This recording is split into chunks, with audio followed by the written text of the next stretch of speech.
So every week, or just about every week, I present Father Cory's book club in our bulletin.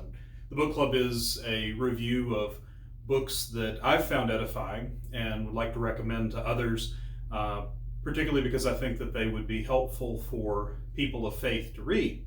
Sometimes they are what we might call spiritual or theological books. Other times they're maybe significant works of fiction or history or something that still offer some kind of important perspective.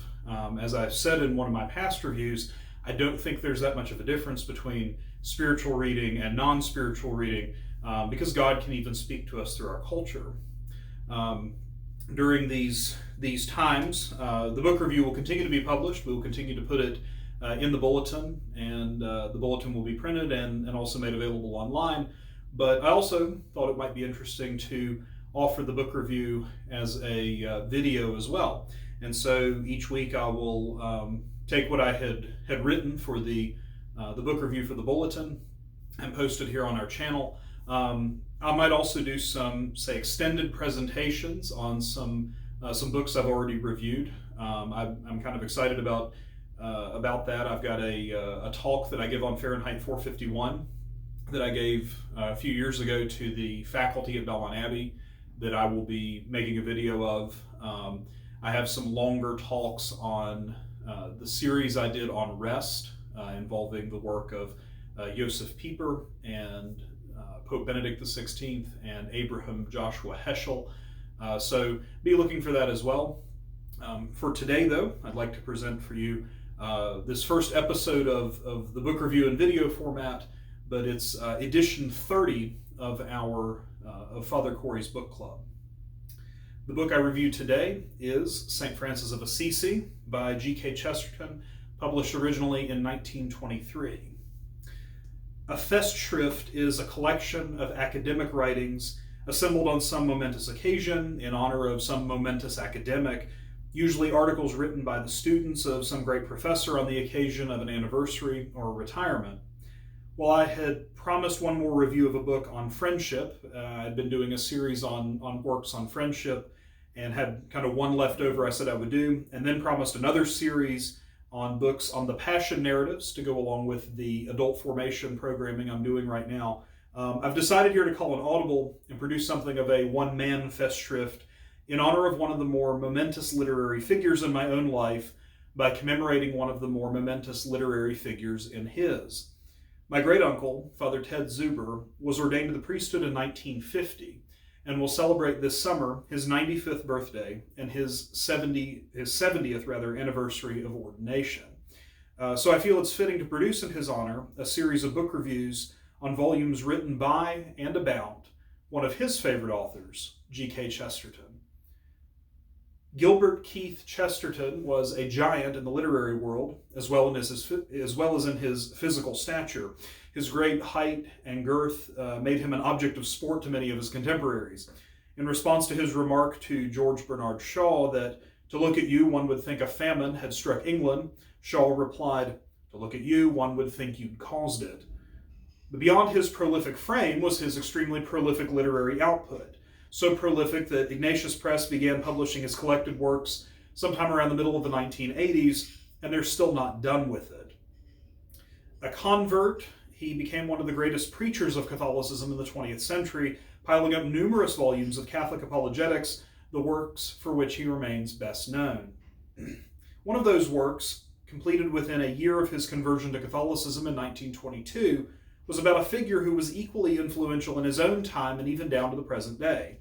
St. Francis of Assisi was the first work of Chesterton that I ever read, figuring it would be a good introduction to him. It's a brief book of only about 120 pages, as you can see. It's not very thick. And it's on a topic of great familiarity.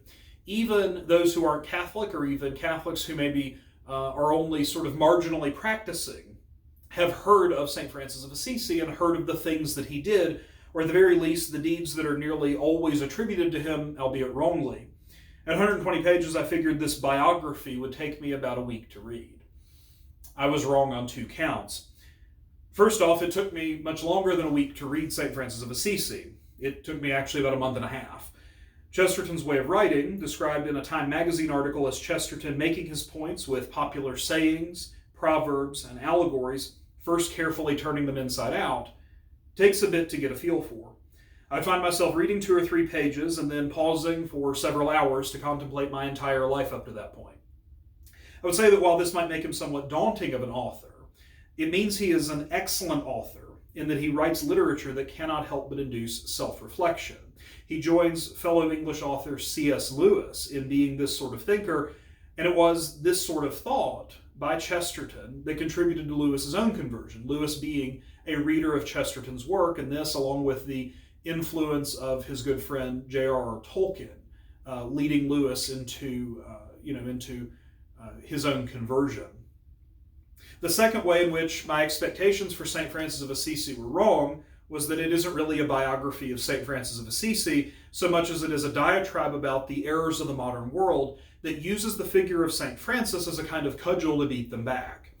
In this way, it's actually a pleasantly surprising read. There have been millions upon millions of words poured out upon tens of thousands of pages, extolling the lives of the saints. And St. Francis himself seems to occupy a good many of those. Many of them are what we might call sort of the stained glass window treatment, a sanitized and sometimes sugary look at the saint that reduces him to a cartoon character.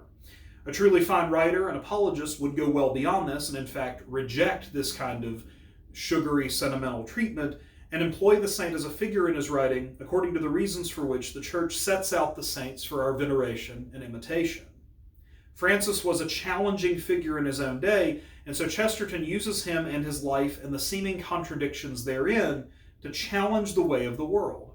Among the more notable ways in which he does this is the chapter where he uses Plato's allegory of the cave to explain how Francis sees the world in a much deeper and more spiritual way than the average man.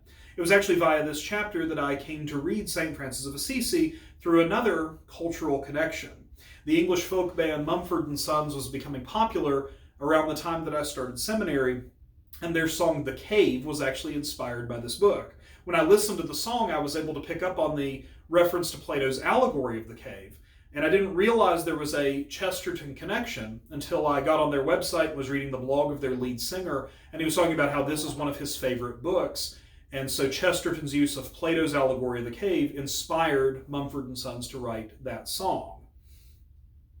What I've done here is to present to you a review that indicates that Chesterton's St. Francis of Assisi is a challenging book on a challenging figure, or at least that's what I hope I've done. This might make you not want to read it, but I would propose that very often the medicine we least want to take is the one that will be to our greatest benefit. So if you find yourself daunted by the task of facing up to St. Francis of Assisi via G.K. Chesterton, perhaps you are the book's intended audience. So thank you for joining me for this first edition of the book club via video. Please don't forget to like and share and subscribe, all that stuff that I think you're supposed to say at the end of a YouTube video or whatever. Standard issue, boilerplate YouTube stuff.